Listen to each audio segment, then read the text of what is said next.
ಅಂಬೇಡ್ಕರ್ ಅವರ ಜಯಂತಿಯ ಅಂಗವಾಗಿ ವೇದಿಕೆಯ ಮೇಲೆ ಆಸೀನರಾಗಿರ್ತಕ್ಕಂಥ ಪೊಲೀಸ್ ಅಧಿಕಾರಿಗಳೇ, ಕಾರ್ಮಿಕ ಮುಖಂಡರೇ ಹಾಗೂ ಜೈ ಭೀಮರವರ ಅಭಿಮಾನಿಗಳೇ ಹಾಗೂ ಕಾರ್ಮಿಕ ಬಂಧುಗಳೇ, ಇವತ್ತೀಗಾಗಲೇ ನಮ್ಮ ಪ್ರಾಂಶುಪಾಲರು ಸವಿಸ್ತಾರವಾಗಿ ಮಾತಾಡಿದರು. ನಾವು ಹಿಂದೆ ಹೋದರೆ, ಯಾಕಂದರೆ ಇತಿಹಾಸ ಸ್ವಲ್ಪ ಕೆದಕಿದರೆ, ಇವತ್ತು ನಮ್ಮ ಮನೆಗೆ ಬರ್ತಕ್ಕಂಥ ನೀರು, ಇವತ್ತು ನಾವಿಲ್ಲಿ ಕಾಣ್ತಕ್ಕಂಥ ವಿದ್ಯುತ್, ಇವೆಲ್ಲವೂ ಸಬಲೀಕರಣ ಮಾಡಿರ್ತಕ್ಕಂಥವ್ರು ಮೊಟ್ಟ ಮೊದಲಿಗರೆಂದರೆ ಅಂಬೇಡ್ಕರ್ ಅವರು. ಇದು ನಾವು ಇತಿಹಾಸ ಕೆಣಕಬೇಕಾಗ್ತದೆ. ಯಾಕಂದರೆ ಇವತ್ತು ನಾವು ಕೇವಲ ಅಂಬೇಡ್ಕರ್ ಅವನನ್ನು ಸಂವಿಧಾನ ಶಿಲ್ಪಿ, ಹರಿಜನರ ಮುಖಂಡರು ಅಂತಕ್ಕಂಥ ಒಂದು ವಾಸ್ತವಾಂಶವನ್ನು ಇವತ್ತು ನಾವು ಇಲ್ಲಿ ಕಾಣ್ತಾ ಇದ್ದೀವಿ. ಯಾಕಂದರೆ ಇವತ್ತು ಸಂವಿಧಾನವನ್ನು ಕೊಟ್ಟಿರ್ತಕ್ಕಂಥವರು ಅವರ ಈಗಾಗಲೇ ಹೇಳಿದರು, ಪ್ರತಿಯೊಬ್ಬರಿಗೂ ಕಾನೂನನ್ನು ಅಳವಡಿಸ್ತಕ್ಕಂಥ ಅಥವಾ ರಿಸರ್ವೇಷನನ್ನು ಕೊಟ್ಟಿರ್ತಕ್ಕಂಥವರು ಬಾಬಾ ಸಾಹೇಬ್ ಅಂಬೇಡ್ಕರ್ ಅವರು. ಆದರೆ ಅವರನ್ನು ಇವತ್ತು ಕೇವಲ ಒಂದೇ ಒಂದು ಜಾತಿಗೆ ಸೀಮಿತವಾಗಿರ್ತಕ್ಕಂಥ ನಾಯಕ ಎಂದು ಬಿಂಬಿಸ್ತಕ್ಕಂಥದ್ದು ಬಹಳ ಶೋಚನೀಯವಾಗಿರ್ತಕ್ಕಂಥ ವಿಷಯ. ಇದು ಇವತ್ತು ಪ್ರಚಲಿತವಾಗಿ ಇವತ್ತು ಅವರ ಜಯಂತಿ ನಾವು ಯಾವ ರೀತಿ ಆಚರಣೆ ಮಾಡಬೇಕಾಗಿತ್ತು ಅಂತಂದರೆ ಒಂದು ಹಬ್ಬದ ತರಹ. ಯಾಕಂದರೆ ಪ್ರತಿಯೊಬ್ಬರಿಗೂ ಸ್ವಾತಂತ್ರ್ಯವನ್ನು ಕೊಟ್ಟಿರ್ತಕ್ಕಂಥ BR ಅಂಬೇಡ್ಕರ್ ಅವರ ಜಯಂತಿ ಒಂದು ಹಬ್ಬದ ತರಹ ಆಚರಣೆ ಮಾಡಬೇಕಾಗಿತ್ತು. ಆದರೆ ವಿಪರ್ಯಾಸ, ಇವತ್ತು ನಾವು ಕೇವಲ ಒಂದು 30, 40, 100 ಜನ ಕೂತ್ಕೊಂಡು ಇವತ್ತು ಈ ಜಯಂತಿಯನ್ನು ಆಚರಣೆ ಮಾಡ್ತಾ ಇದ್ದೀವಿ. ಇದು ವಿಪರ್ಯಾಸ.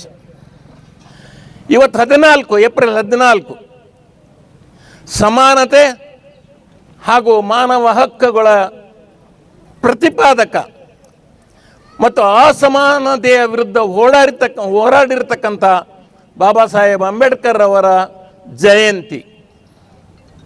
ಅವರು ಮಾನವ ಒಂದು ಶಿಕ್ಷಣಕ್ಕಾಗಿ ಸಮಾಜ ಶೋಷಣೆಯಲ್ಲಿ ಶಿಕ್ಷಣವನ್ನು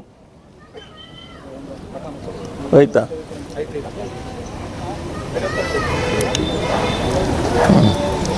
ಹಲೋ ಹಲೋ ಹಲೋ ಇಲ್ಲ ಹೋಗಿ ಹಲೋ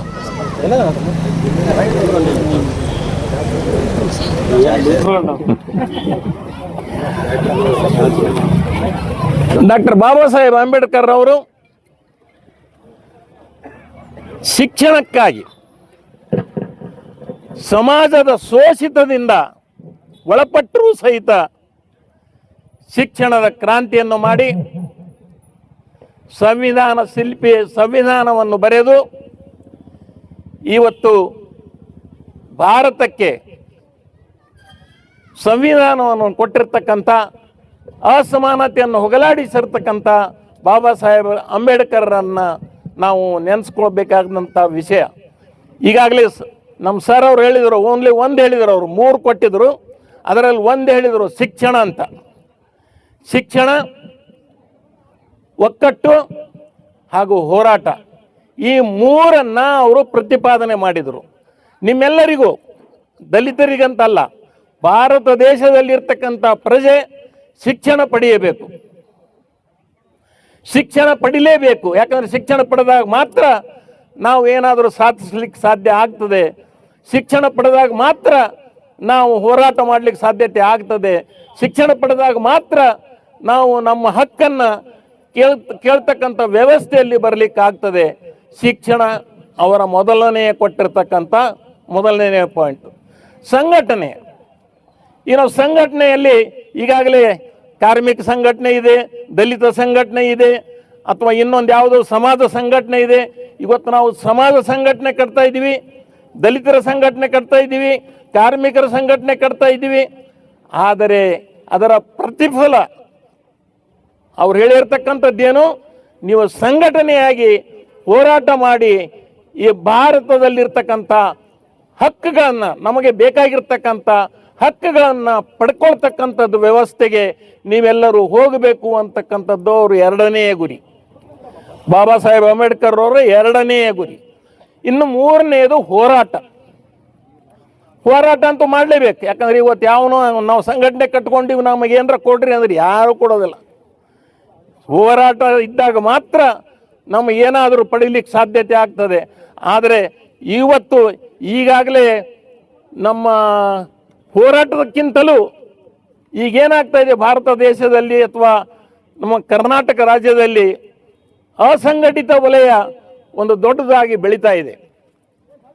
ಸಂಘಟಿತವಾಗಿ ಇದ್ದರೂ ಸಹಿತ ಕಾರ್ಮಿಕರು ಕಂಪನಿಯಲ್ಲಿ ಕೆಲಸಕ್ಕೆ ಬರ್ತಕ್ಕಂಥ ವ್ಯವಸ್ಥೆ ಇವೆಲ್ಲವೂ ನಡೆದಿರ್ತಕ್ಕಂಥ ಈ ಒಂದು ಸುಸಂದರ್ಭದಲ್ಲಿ ಹೋರಾಟ ಅನಿವಾರ್ಯ. ಸಂಘಟನೆ, ಶಿಕ್ಷಣ, ಸಂಘಟನೆ, ಹೋರಾಟ ಈ ಮೂರನ್ನು ಬಾಬಾ ಸಾಹೇಬ್ ಅಂಬೇಡ್ಕರ್ ಅವರು ತಮ್ಮ ಸಲಹೆ ನಮ್ಮನ್ನು ತಿಳಿಸಿ ಹೇಳಿದರೆ ಇವತ್ತು ನಾವೆಲ್ಲರೂ ಅವರು ಹೇಳಿರ್ತಕ್ಕಂಥ ಈ ಮೂರನ್ನು ನಾವು ಸಂಘಟನಾತ್ಮಕ ರೂಪದಲ್ಲಿ ತೆಗೆದುಕೊಂಡು ಹೋಗಿ ಅವರ ಹೆಸರನ್ನು ಅಜರಾಮರವಾಗಿ ಬೆಳೆಸಬೇಕು ಅಂಥೇಳಿ ತಮ್ಮಲ್ಲಿ ಕಳಕಳಿಯಿಂದ ಕೇಳ್ತಾ, ತಾವೆಲ್ಲರೂ ಇವತ್ತು ಯಾರು ನಾವು ಅಂಬೇಡ್ಕರ್ರ ಒಂದು ಸಂವಿಧಾನವನ್ನು ಪ್ರಚಾರಾತ್ಮಕವಾಗಿ ತೆಗೆದುಕೊಂಡು ಹೋಗ್ತೀವಿ ಅಂತ ಹೇಳ್ತಕ್ಕಂಥ ಸಮಯದಲ್ಲಿ ಸ್ವಲ್ಪ ದಯಮಾಡಿ ಹಿಂದಿನ ಇತಿಹಾಸವೂ ಸಹ ಸ್ವಲ್ಪ ಕೆದಕ್ರಿ. ಯಾಕಂದರೆ ಇತಿಹಾಸದಲ್ಲಿ ಇವತ್ತು ಕೆಲವು ಬ್ರಿಡ್ಜ್ಗಳನ್ನು ಕಟ್ಟಬೇಕು ಅಂದರೆ ಬಾಬಾ ಸಾಹೇಬ್ ಅಂಬೇಡ್ಕರ್ ಅವರು ಸಲಹೆ ಕೊಟ್ಟಿರ್ತಕ್ಕಂಥದ್ದಿದೆ. ಇವತ್ತು ನೀರಾವರಿ ಇದಕ್ಕೆ ಉತ್ಪಾದನೆಗೆ ಸಬಲೀಕರಣ ಮಾಡ್ತಕ್ಕಂಥ ವ್ಯವಸ್ಥೆ ಅವತ್ತು ಸೂಚಿಸಿರ್ತಕ್ಕಂಥವರು ಬಾಬಾ ಸಾಹೇಬ್ ಅಂಬೇಡ್ಕರ್ ಅವರು. ಇವತ್ತು ಬಹಳಷ್ಟು ಜನರಿಗೆ ಅದರ ಬಗ್ಗೆ ಅರಿವಿಲ್ಲ. ಅದಕ್ಕೆ ಇತಿಹಾಸವನ್ನು ಕೆದಕಿ ಅದರ ಜೊತೆಗೆ ಶಿಕ್ಷಣ, ಸಂಘಟನೆ, ಹೋರಾಟ ಈ ಮೂರನ್ನು ನಾವೆಲ್ಲರೂ ಕಲಿತು ಆ ಕಾರ್ಯರೂಪಕ್ಕೆ ತಂದು ಬಾಬಾ ಸಾಹೇಬ್ ಅಂಬೇಡ್ಕರ್ ಅವರ ಹೆಸರನ್ನು ಅಜರಾಮರವಾಗಿ ಬೆಳೆಯುವ ಹಾಗೆ ಮಾಡೋಣ ಅಂಥೇಳಿ ಈ ನನ್ನ 4 ಮಾತುಗಳಿಗೆ ವಿರಾಮ ಹೇಳುತ್ತೇನೆ.